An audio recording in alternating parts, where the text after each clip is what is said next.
राजकीय घडामोडी, सामाजिक विश्लेषण, कृषी विभाग, कला व मनोरंजन विश्व आणि क्रीडा क्षेत्रातील बातम्यांचे ताजे व अचूक अपडेट्स। महाराष्ट्र शाही न्यूज मराठी, बातमी मागची बातमी, शोध सत्याचा। गेली 40 वर्षांपासून ग्राहकांच्या सेवेत असलेले विजय ग्रुपचे pure veg Jammu Kashmir Chaudhary dhaba and family restaurant गौरव चवीचा स्वाद महाराष्ट्राचा। आमची वैशिष्ट्ये निसर्गाच्या सानिध्यात शुद्ध शाकाहारी जेवणाची उत्तम सोय, सर्वोत्कृष्ट स्वच्छता, जल सर्व्हिस, सुसज्ज किचन हॉल, फॅमिलीसाठी स्वतंत्र बसण्याची व्यवस्था, पार्टी हॉल, बर्थडे हॉल, महिला पुरुषांसाठी स्वतंत्र स्वच्छतागृह, प्रवासी ड्रायव्हरसाठी स्नानगृह, वाहनांसाठी सुसज्ज पार्किंग व्यवस्था। आमच्या शाखा मोशी, मनसर, कळंब, बोटा, माळवाडी। आमचा पत्ता पुणे नाशिक राष्ट्रीय महामार्गावरील माळवाडी बोटा, तालुका संगमनेर, जिल्हा अहिल्यानगर। संपर्क क्रमांक 95 96 64 56 86 आणि 60 06 82 24 02। श्री लाडूजी सातूजी घुले आणि यांच्या अभिष्ट चिंतन सोहळा आणि शेतकरी मेळाव्याच्या निमित्ताने आपण जमलेलो, ज्यांच्या अध्यक्षखाली आणि आपल्या सगळ्यांचे ज्येष्ठ मार्गदर्शक, ज्यांचं नाव आत्ताच आपण भाषण ऐकलं असेल, माननीय आदरणीय बाळासाहेब थोरात, ह्या भागातले लाडके लोकप्रतिनिधी,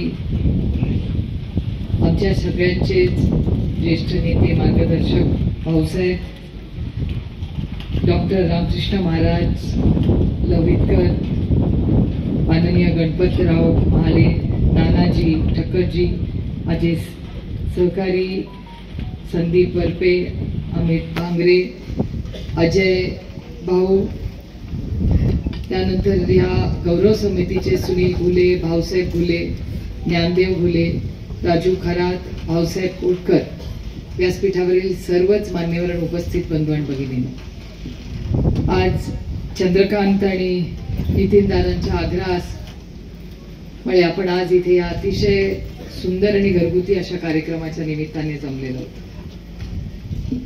मी बाळासाहेबांचं भाषण ऐकत होते आणि बाळासाहेब एक गोष्ट त्यांच्या भाषणात म्हणाले की भाग्य असं त्या माणसाचं असतं, त्याचा मुलगा किंवा मुलगी हे आपल्यापेक्षा जास्त कर्तृत्ववान निघतं। आणि मला वाटतं या कुटुंबाचं, तुमच्या आयुष्याचं सगळ्यात महत्वाची गोष्ट म्हणजे चंद्रकांत आणि नितीन हे एवढे जबाबदार तुमचे दोन्ही सुपुत्रांनी, तुमच्या मुली आणि तुमची नात गारगी। मला असं वाटतं आपल्या मुलांचा यशामध्ये आनंद असतोच, पण आपली नातवंड जेव्हा त्याच्याहून जास्त यशस्वी होतात, मला असं वाटतं त्याच्यापेक्षा गोड आनंद आणि आयुष्याचं सार्थक झालेलं। मला वाटतं जे बाळासाहेब म्हणले खरीच गोष्ट आहे की तुम्ही नक्कीच काहीतरी चांगलं केलंय आणि जे संस्कार तुम्ही तुमच्या मुलांना दिले, कारण यश अपयश हे प्रत्येकाच्या आयुष्यात येत असतं, पण आपल्या मुलांना आपल्यापेक्षा जास्त यश जर मिळालं तर तो आनंद जास्त असतो। आणि तुमच्या दोघांच्या कष्टाने, कर्तृत्वाने आज ह्या कुटुंब, त्या मुलीची भाषण, मी आता विचारलं की गार्गी कुठल्या शाळेत जाते, तर ती आपल्या जयाताईच्या शाळेत जाते। आणि मी जयाला म्हणाले की तिचं भाषण कोणी दिलंय, कुठल्या शिक्षकांनी दिलंय का काय, मी तिला विचारलं तर ती म्हणली मी स्वतःच लिहिलंय। मला वाटतं गार्गीसाठी जोरदार टाळ्या वाजवा। आणि तिने एका भाषेत नाही 2 भाषांमध्ये भाषण केलं, ती इंग्रजीमध्येही बोलली आणि ती मराठीतही बोलली। मला अभिमान एका गोष्टीचा आहे, आता पुढच्या वेळेस आपण जेव्हा येऊ तेव्हा मला हिंदी भाषा पण ऐकायची। त्याचं कारण असं की आईवर प्रेम करायचंच असतं, पण मावशीवरही करायला काही हरकत नाही। आणि या पुढेच्या पिढीमध्ये आणि जितक्या जास्त भाषा होती तितक्या भाषा या मुलांना पुढचं जग जे बदलत चाललं, म्हणजे मी आता इथे बसल्या बसल्या विचार करत होते की या गावामध्ये इंटरनेट आहे, त्याच्यामुळे आज वर्तमानपत्र पण मी वाचलं, या वर्तमानपत्रात सगळ्यात दुनियाभरच्या भाषा सगळ्या माहिती आहे। आणि ह्या देशातला जो शेतकरी आहे ना तो अतिशय हुशार आहे। मी आज येताना बाळासाहेबांचा कारखाना बघून आले आणि मला माळेगाव साखर कारखान्याला एकदा मी गेलेली ती गोष्ट मला आज खूप वर्षांनी खरं तर आठवली। मी माळेगाव साखर कारखान्याच्या अॅन्युअल मीटिंग असते ना त्याला गेले होते आणि तिथले एक एक असेच फार कमी लोक राहिले। मला आनंद वाटला की अजून आपल्या नगर जिल्ह्यात अजून पांढरी टोपी आहे जिवंत. त्याचा मला सार्थ अभिमान आहे. पायजमा आहे आणि टोपी आहे.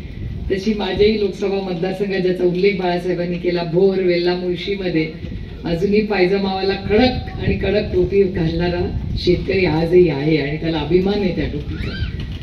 आणि ते सगळे फार काही शिकलेले नव्हते. आणि हे बोलत असताना तुझे हात वरती करून जो जो शेतकरी उभं राहत होता तो साखरेच्या भावाबद्दल बोलत होता. आणि नुसत्या महाराष्ट्रातलं नाही, परदेशातल्या भावामुळे आम्हाला इतकं मिळालं पाहिजे हे तो वाद घालत होता मॅनेजमेंट बरोबर. आणि मी पवारसाहेबांना विचारलं, म्हणजे ह्यांना इंटरनॅशनल प्राइस कशी काय, ते इथेच राहतात. ते म्हणले, सुप्रिया, हे सगळे जे शेतकरी आहेत ना, हे तुम्ही गेला असाल इंग्रजी माध्यमात आणि तुमच्यापेक्षा जास्त हुशार आहेत, जास्त संवेदनशील आहेत. कारण का त्यांचं नातं त्या काळ्या मातीशी आहे आणि त्या मातीशी जो नाळ ठेवतो त्याला ती माहिती असते. तो तुमच्या सुखदुःखात नुसता नाही, पण तो तुमच्या अन्नधान्याचा प्रश्न सोडवतो. हा कष्ट करणारा तो शेतकरी आहे. हा देश कितीही प्रगती झाली, कितीही नवीन रस्ते झाले, कितीही झालं, सगळ्याचा सोंग घेता येतं, पण अन्नाचं घेता येत नाही आणि पैशाचं घेता येत नाही. आणि त्याच्यामुळे शेतकऱ्यांच्या गावात आज इथे आलोय, या कष्ट करणाऱ्यांच्या गावात आज चंद्रकांत भाऊ तुमच्यामुळे येण्याचा योग आला. त्याबद्दल मी खरंच माझं भाग्य समजते की या भागामध्ये येऊन तुमच्या ह्या सुखदुःखात, सुखाचा हा दिवस आहे पण दुःखाचा एवढ्यासाठीच मी म्हणते कारण का येताना माझी गाडी अडवली आणि तिथे काही लोक मला भेटले आणि त्यांनी सांगितलं, ताई मी कार्यक्रमाला आलाय, तुमचं स्वागत आहे, पण परत जाताना आमच्या कांद्याला भाव द्या, एवढी मागणी घेऊन जा देश पातळीवर. ही गोष्ट खरी आहे की बगरे सर, म्हणजे तुम्ही या इलेक्शन मध्ये आपल्या निलेशला तर निवडून दिलाच.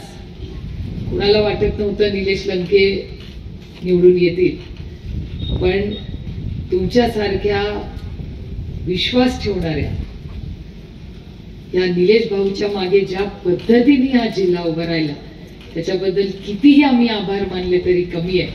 त्याचं कारण असं, ह्यावेळीच अमितचं खातं उघडेल का नाही याची परिस्थिती वाईट होती. लोकसभेला माझ्याकडे तर चिन्हही नव्हतं. अमोल कोल्हे आणि मी विचार करायचो की कुठल्या चिन्हावर उभं राहायचं. आणि मग अमोलदादांनी अमोलदादा म्हणला, ताई असं करा, तुम्ही कबशी घ्या. म्हणजे कबशी घेऊन काय करू? म्हणले, कबशी सगळ्यांना माहिती असते, चिन्ह लवकर पोचेल, तुम्ही कबशी घ्या. म्हणलं, तुम्ही काय घेणार? ते म्हणले, दुसरं चांगलं आहे कपाट, मी कपाट किंवा पंखा घेतो आणि तुम्ही कबशी घ्या. मग आमचं ठरलं. पण त्या मिनिटे काय आपला पांडुरंगाची इच्छा, कारण ते इलेक्शन कमिशनचं आमच्यावर विशेष प्रेम आहे, त्याच्यामुळे ते काय फार आमच्याशी गोड वागत नाहीत किंवा त्या संविधानाच्या चौकटीत पण वागत नाहीत, गोड तर सोडाच. पण आम्हाला चिन्ह मिळालं आणि काय त्या पांडुरंगाची इच्छा, तर त्यांनी तुतारी दिली आणि त्या तुतारीच्या मागे ज्या पद्धतीने महाराष्ट्र उभं राहिला त्या लोकसभेमध्ये 1-2 नाही, आम्ही ना चिन्हाचा पत्ता ना कशाचाच, तरी आम्ही लढलो. आणि एक गोष्ट हे मी माझा अनुभव म्हणून सांगते आणि नवीन खूप उत्सुक दिसतायत इच्छुक मला या व्यासपीठावर, मला त्यांना एक गोष्ट सांगायची आहे. हा माझा आणि अमोल कोल्हेंचा अनुभव आहे. सगळी आमच्या विरोधात होती, सत्ता आमच्या विरोधात, जिल्हा परिषद आमच्या विरोधात, पंचायत समिती आमच्या विरोधात, पालकमंत्री आमच्या विरोधात, दूध संघ आमच्या विरोधात, साखर कारखाना आमच्या विरोधात, सरपंच आमच्या विरोधात. कोण बाजूनी हे सोडूनच द्या. म्हणजे आमच्या नंतर लक्षात आलं की सगळे नेते आमच्या विरोधात, सगळी यंत्रणा आमच्या विरोधात, पण फक्त एक व्यक्ती आमच्या बाजूने होती, ती म्हणजे ह्या राज्यातला, आमच्या मतदारसंघातला निष्ठेने प्रेम करणारा सर्वसामान्य मायबाप मतदार आमच्या बाजूने. आणि त्या मतदारांनी आम्हाला जिंकून आणलं. आणि त्याच्यामुळे जर मतदार तुमच्या बाजूने असेल ना, मग नेते कुठेही असले ना काही फरक पडत नाही. त्याच्यामुळे तो जोपर्यंत तो मतदार राजा त्याचा आशीर्वाद तुमच्या बरोबर आहे ना, तो बाळासाहेब बोलत होते. आणि मी विचार करतो की मी 21व्या शतकातली शिकलेली इंग्रजी माध्यमातली मुलगी आहे आणि दुर्दैव आहे की 21व्या शतकात जिथे माणूस चंद्रावर जायची चर्चा करतोय तिथे आज आपण जाती धर्मात अडकलेलो आहोत. माझी श्रद्धा माझ्या पांडुरंगावर प्रचंड आहे. शिर्डी काय फार इथून लांब नाही. श्रद्धा आणि सबुरी अवघड आहे. सोपं आहे म्हणणं, श्रद्धा तर सोपी आहे पण सबुरी अवघड आहे. ती आयुष्यात माणसाला शिकवते जे मी शिकते आता. त्यामुळे मी नेहमी जेव्हा साईबाबांच्या बद्दल विचार करते तेव्हा म्हणते श्रद्धा आणि सबुरी. सबुरी में बहुत मजा आहे आणि कमी बोलण्यात आणि मजा आहे. काही लोक बोलत राहतात, काही लोकांचं आमच्यावर विशेष प्रेम आहे, ते वन वे बोलत राहतात. मला मगाशी जयानी आम्ही सांगत होते गाडीत, मी आणि संदीप भाऊ गाडीत बसलो होतो. मी संदीप भाऊनं म्हणलं काही तुमच्या जिल्ह्यातल्या लोकांचं आमच्यावर खूप प्रेम आहे. तर मी म्हटलं काय मग? म्हटलं त्यांचं विशेष प्रेम आहे, ती गाडी वन वे चालत असते, ते आमच्यावर टीका करत राहतात, आम्ही कधी उत्तर देतच नाही, कारण का मला त्याची गरजच वाटत नाही. प्रत्येक आरेला कार्य म्हणणं गरजेचंच नसतं, कारण का काळात त्या कार्याला उत्तर असतं. करारा जवाब देना है, 100 सोनार की 1 वक्त आएगा. मला तर कधीच घाई नसते. आपण साईबाबांशी बघतो म्हणजे सबुरीचे चालू. आणि सत्ता आणि विरोधी हो, विरोधात बसण्यात पण खूप मजा आहे. मी तर विचार करते मी आता जर सत्तेत असते तर काय भाषण केलं, मी तुम्हाला इथे येऊन काय बोलले असते. तुम्ही विचार करा.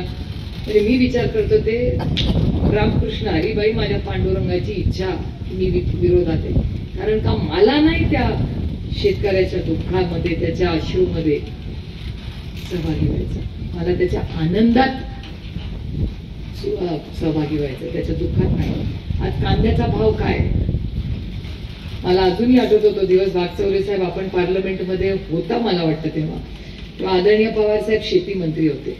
भारतीय जनता पक्षाचे सगळे नेते कांद्याच्या माळा घालून आले होते संसदेत आणि म्हणले शरद पवार हाय हाय, शरद पवार हाय हाय. शांत, तुम्हाला माहितीये पवार साहेब चेहऱ्यावरची एक लाईन पण जाते, शांत बसले. हाय हाय म्हणताय तर काय उत्तर देणार आहे.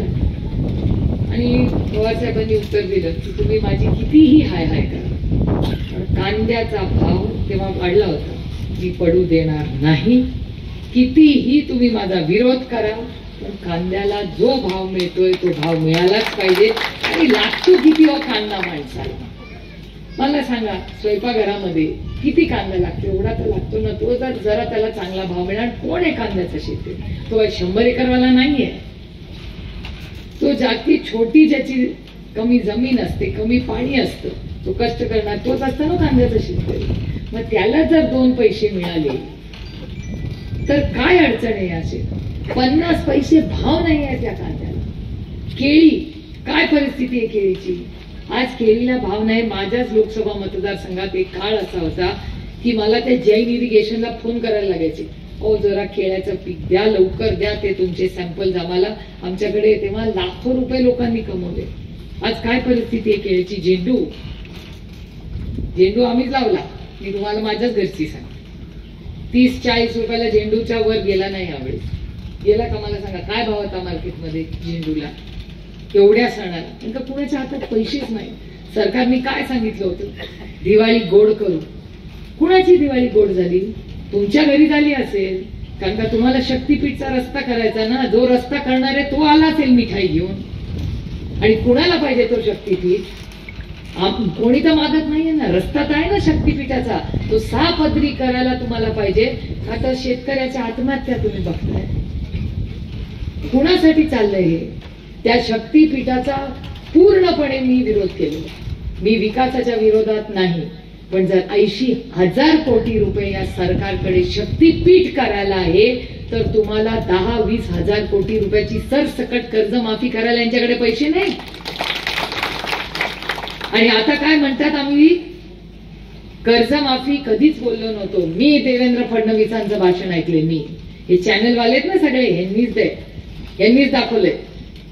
तुमचा 7-12 कोरा करू, आमची सत्ता येऊ द्या. सत्ता येऊन 1 वर्ष झालेलं आहे.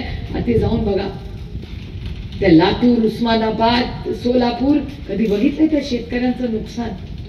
अंगावर आजताही माझ्या काटा येतोय. त्या सोयाबीन हातात घेऊन ढसा रडत होता तो शेतकरी. कोण गेलाय त्याच्या अश्रू पुसायला? हे प्रायव्हेट विमानाने हेलिकॉप्टरने जातात, लाखो रुपये खर्च करतात स्वतःच्या हेलिकॉप्टरवर पैसेवर, येतात वरून पाणी करतात आणि निघून जातात. आणि त्याचा अश्रू कोण उठणार? तुम्ही तुमच्या एसी गाड्यांमधून फिरता आणि एसी ऑफिस मध्ये बसता आणि काय सांगतात आम्हाला, दिवाळी गोड करू. दिवाळी तर झालीच नाही, पण योग्य वेळी करू. कुठलीही योग्य वेळ? आमची तिरडी उचलल्यावर योग्य वेळ येणार ती. या राज्यामध्ये दर 3 तासाला एक शेतकऱ्याची आत्महत्या. मी म्हणत नाही, मकरंदाबा पाटील म्हणतात, जे मंत्री आहेत त्या सरकारमध्ये. त्यांचं उत्तर आहे, दर 3 तासाला एक शेतकरी आत्महत्या करतो. या राज्यामध्ये शिक्षक आत्महत्या करतात. या राज्यामध्ये ज्यांनी जल जीवन मिशनचं काम केलं त्याच्याही आत्महत्या झाल्या. आता तुमच्या जिल्ह्याची परिस्थिती मला माहिती आहे. याचं कारण निलेश लंकेंना मी स्वतः घेऊन CR पाटलांच्याकडे गेले. जल जीवन मिशन साठी सगळ्यांनी मिळून पैसे. आणि मी असं कधीच म्हणत नाही की यांनी 70 वर्षात काय केलं. सगळी सरकार काहीतरी चांगलं काम करतात. यांनी जल जीवन मिशनचा चांगला केंद्र सरकारचा कार्यक्रम. उद्धवजींचं सरकार होतं, त्याच्यामध्ये महाराष्ट्र सरकारने 50% आणि केंद्र सरकारने 50%. अच्छे को अच्छा बोलण्याचे. हो, केंद्र सरकारने मला मदत केली, नगरलाही मदत केली, महाराष्ट्राला मदत केली. पण त्याच्यानंतर आज तुमच्या किती गावांमध्ये त्या नळाला पाणी आहे याचं मला उत्तर द्या तुम्ही सगळे. जल जीवन मिशनच्या किती टाक्या पूर्ण झाल्या, किती पाईपलाईन चांगल्या झाल्या, पाईपलाईन कुठल्या राज्यातून आली, किती तुटली ती पाईपलाईन. करोडो रुपयाचा चुराडा झालाय. मी CR पाटलांकडे, मी आणि निलेश लंके गेलो. बाप्पा, आम्ही सगळे राष्ट्रवादी काँग्रेस पक्षाचे एकत्र खासदार तिकडे गेलो आणि कंप्लेंट केली. हा CR पाटलांचा मनाचा मोठेपणा. केंद्र सरकारमध्ये भारतीय जनता पक्षाचे मंत्री आहेत. आम्हाला म्हणाले तुम्ही नावं द्या, मी इन्क्वायरी लावतो. आणि आम्ही इन्क्वायरी लावली आहे. काही कामाचा पत्ता नाही, बिलं निघाली. आणि काही कॉन्ट्रॅक्टरची बिलं निघाली नाही. त्यांनी सांगलीला बिचाऱ्यांनी आत्महत्या केली. म्हणजे शेतकऱ्यांच्या आत्महत्या, शिक्षकांच्या आत्महत्या. आज बीड मधली कालची घटना तुम्ही पाहिली असेल, भयानक आहे. काय करते पोलीस यंत्रणा?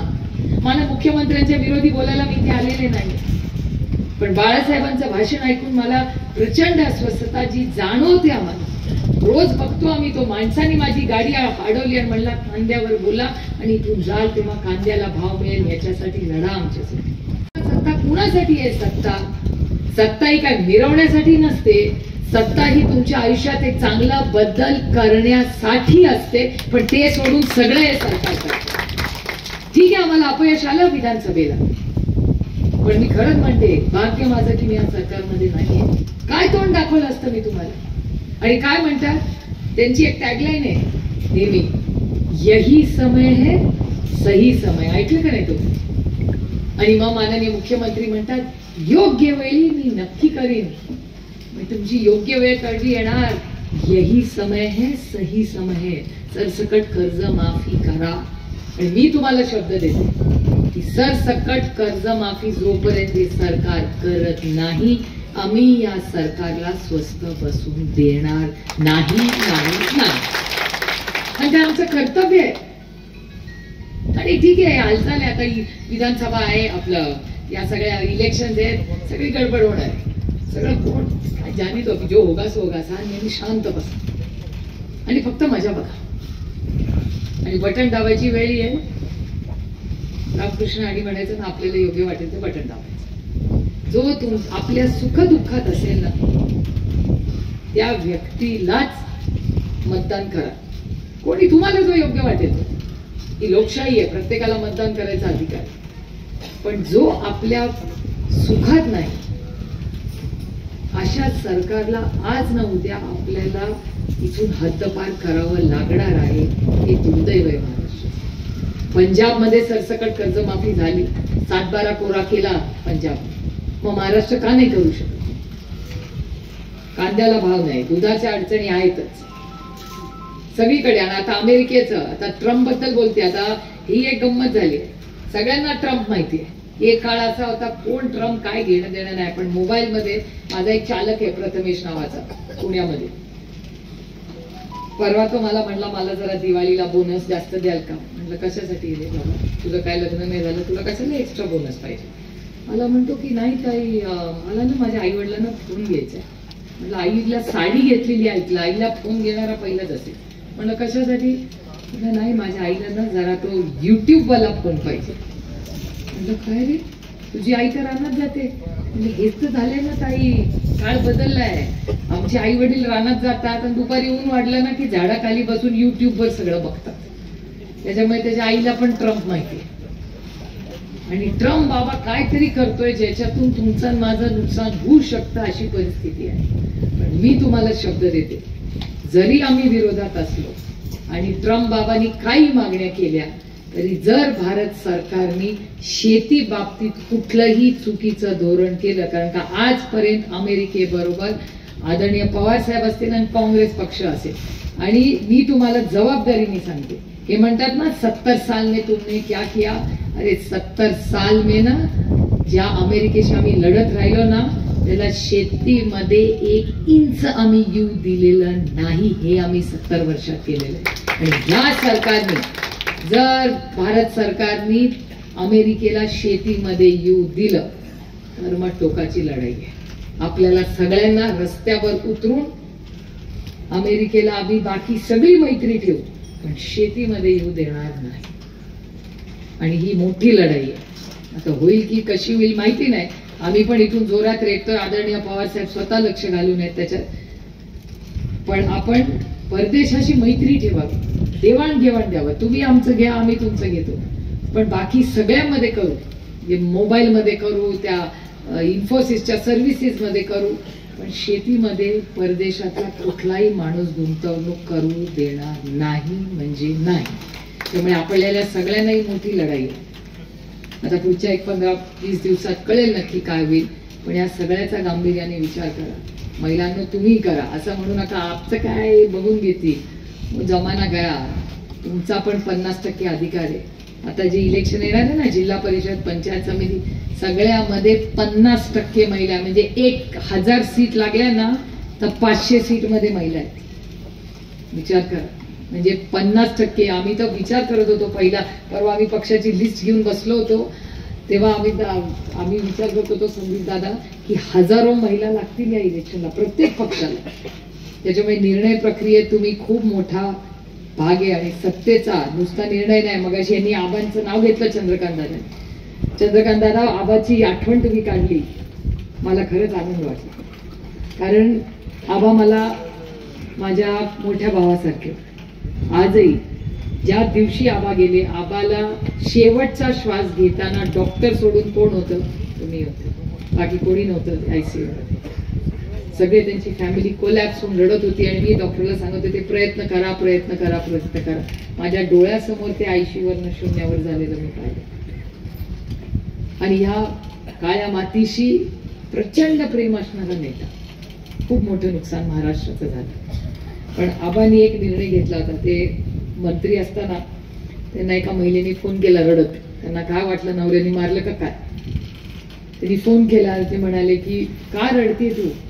तर ते म्हणले घरात अडचण झाली, नवरा मारतो का, काय प्रॉब्लेम आहे? ती म्हणली नाही, माझा नवरा पंचायत समितीत येतो, मला फार त्रास देतो. तर तुझ्या नवऱ्याचं काय काम तिकडे?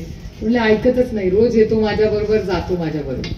मग आबांनी निर्णय घेतला की आज नंतर जिल्हा परिषद, पंचायत समिती, सरपंच कुठल्याही मीटिंगला नवरा जाणार नाही, महिलाच जाईल आणि तीच निर्णय घेईल. तो निर्णय आर पाटलांनी घेतला.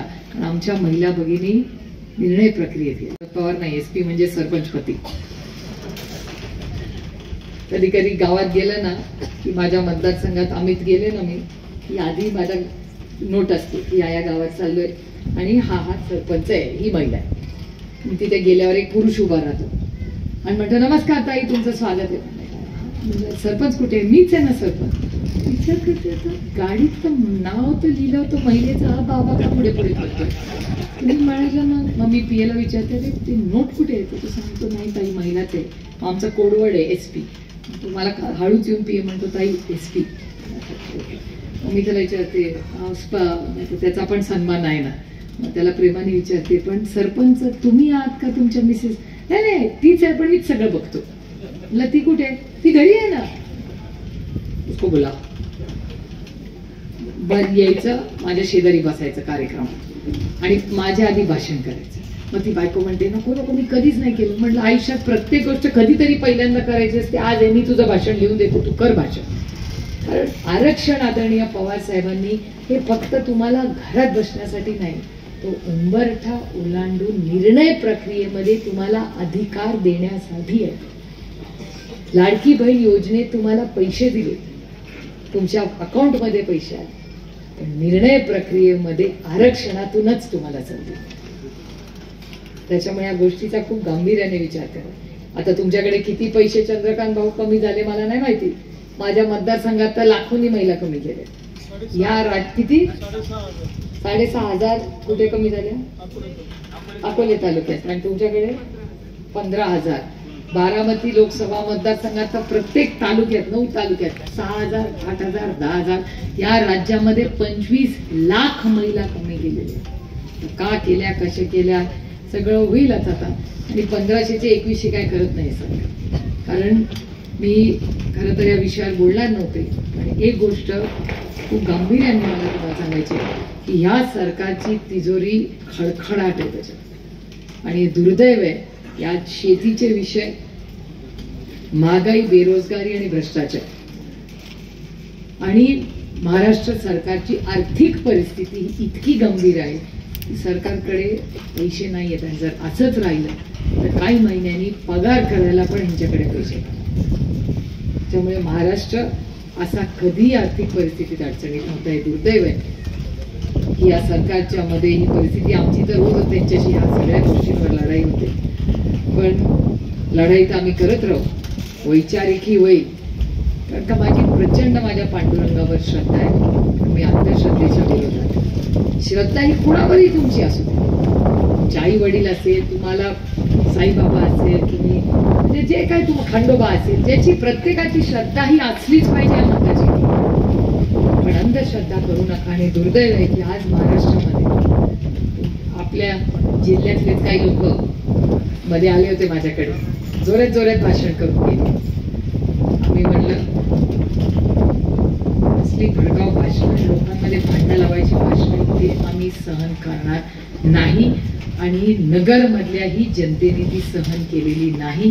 कारण का हा महाराष्ट्र आहे, हा छत्रपतींचा महाराष्ट्र आहे, हा शाहू फुले आंबेडकरांचा महाराष्ट्र आहे. स्वतःच्या स्वार्थासाठी तुम्ही जर समाजामध्ये तेढ निर्माण करणार नसला तर आम्ही ते सहन करणार नाही. मी तर परवा मरून काढलं, तेव्हापासून आता जर काय आलेला नाही आलं. त्यांनी काय भाषण केलं की फक्त हिंदू लोकांकडून तुम्ही दिवाळीचं सामान घ्या, बोलले की नाही. मला त्यांना 3च प्रश्न विचारायचे, छोटे छोटे प्रश्न. की टाटा कुटुंब हे कुठल्या समाजाचे? पारशी आहेत ना. मग मीठ चालतं, त्यांची साखर चालते, त्यांची गाडी चालते, त्यांचा रस्ता चालतो, पार्लमेंटची बिल्डिंग टाटाने बांधली. मग त्यांच्याकडून घ्यायचं का नाही सामान? टाटांकडून कंपनीचं घ्यायचं का नाही? मग बरोबर. त्याच्यानंतर इंजेक्शन घेतलं ना कोविड मध्ये सगळ्यांनी, सिरमच्या मालकाचं नाव काय? पुनावाला कोण आहे? पुनाला कोण आहे? इंजेक्शन नाही घ्यायचं का घ्यायचं आता? म्हणजे टाटाचं सगळं सामान घेतलं की नाही दिवाळीत आपण? त्याच्यानंतर सिरम इन्स्टिट्यूटचं इंजेक्शन घेतलं का नाही? त्याच्यानंतर सिप्ला नावाची कंपनीचं औषध खाता का नाही? सिप्ला, सिप्लाचं मालकाचं नाव काय? युकू हमीद. काय नाव? युकू हमीद. मग दिवाळीचे 4 दिवस सिप्लाच्या गोळ्या नाही घेतल्या का कोणी? हा विचारच बुरसटलेला आहे. मी महाराष्ट्र असली भाषणं खपवून घेणार नाही. मी तर खपूनच घेणार नाही. माझ्या मतदारसंघात एकदा आली आणि मी जाहीरपणे बोललेले, मी राहुल कुल भारतीय जनता पक्षात आहेत, मी त्यांना फोन केला आणि त्यांचे जाहीर आभार मानते. मी राहुलला फोन केला, म्हटलं राहुल बाबा येतोय आपल्या मतदारसंघात, ती आपल्याकडे दगडफेक झाली त्याच्यामुळे मला आत्ताच आवर. म्हणलं ताई काळजी करू नका, आपण मिळून आपल्या मतदारसंघासाठी एकत्र राहू. आपल्या लोकांचं नुकसान होणार नाही. तुम्हाला माहितीये नुकसान त्यांचं नाही होत, ते मोठ्या गाड्यातच राहतात. तो बाला बलुतेदार आहे ना, त्या बिचाऱ्या कटिंग करणाऱ्याचं दुकान मोडलं, भाजीवाल्याचं उद्ध्वस्त झालं आयुष्य. त्याच्यानंतर तिथे जी छोटी छोटी दुकानं आहेत ना, ते सगळ्यांची दुकानं फोडली. तिथे वरवंड आणि पाट असते काय. आणि यांचं कर्तृत्व येऊन आमच्या मतदारसंघात भाषण करत असतं. नाही चले.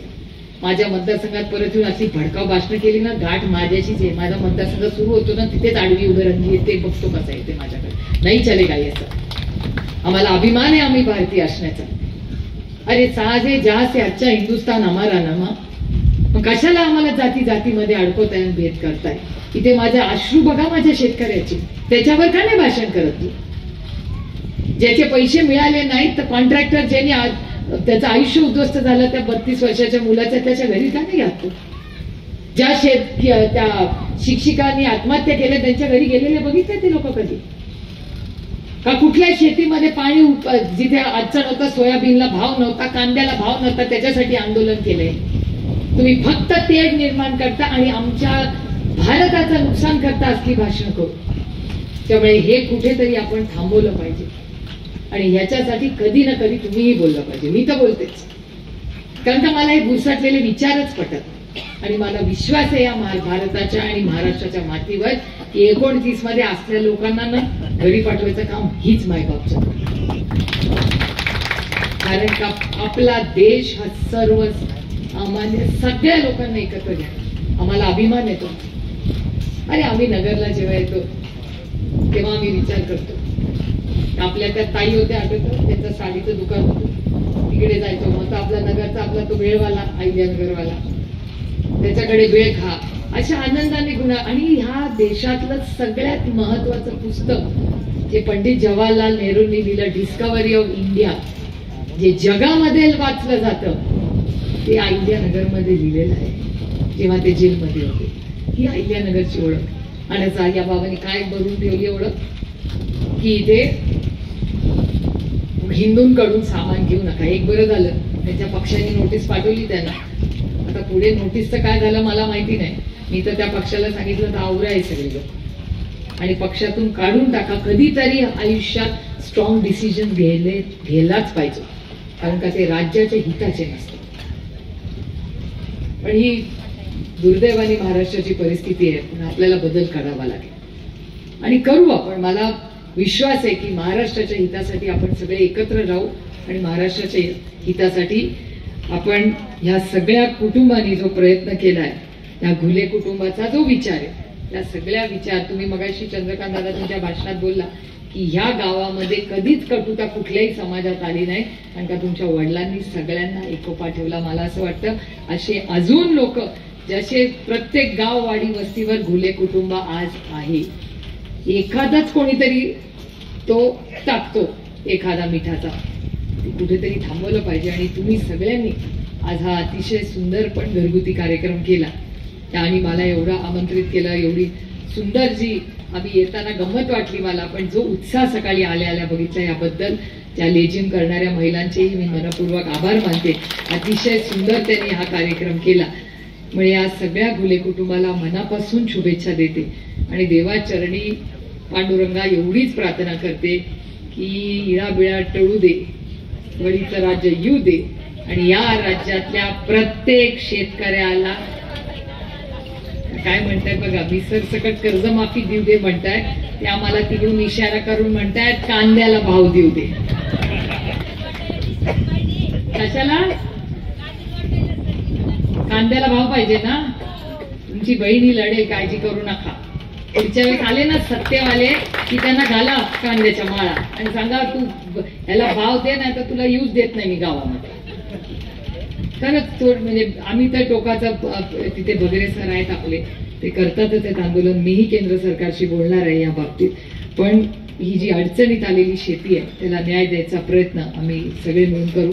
आज खरं तर माझे बंधू असणारे चाळीसगावला, त्यांचं दुःखद निधन झालंय, म्हणून आम्ही आणि संदीप भाऊ चाळीसगावला जाणार आहे. आता यायला थोडासा उशीर झाला कारण काही ऍक्सिडेंट झाला, पण थोरात साहेबांच्या कुटुंब आणि आम्ही सगळे एकत्र हीच चर्चा करत आलोय की हा कार्यक्रम हा एक चंद्रकांत दादांचा कार्यक्रम हासाठी आवर्जून एक अतिशय उत्तम भाषण, नुसतं भाषण नाही पण त्यांच्या भाषणामध्ये जो नात्यातला ओलावा होता ना, हाच मराठी माणसाचे संस्कार आहेत. आणि हे संस्कार पुढे ठेवायची नैतिक जबाबदारी आज आपल्या सगळ्यांवर आहे. आज या कुटुंबाच्या कार्यक्रमाला येण्याला माझी संधी मिळाली. आपण ज्या प्रेमाने माझं स्वागत केलं त्याबद्दल आपले मनपूर्वक आभार मानून या घुले कुटुंबाला मनापासून शुभेच्छा देऊन आपली रजा घेते. जय हिंद, जय महाराष्ट्र, जय आघाडी. महाराष्ट्र शाही न्यूज मराठी, बातमी मागची बातमी, शोध सत्याचा.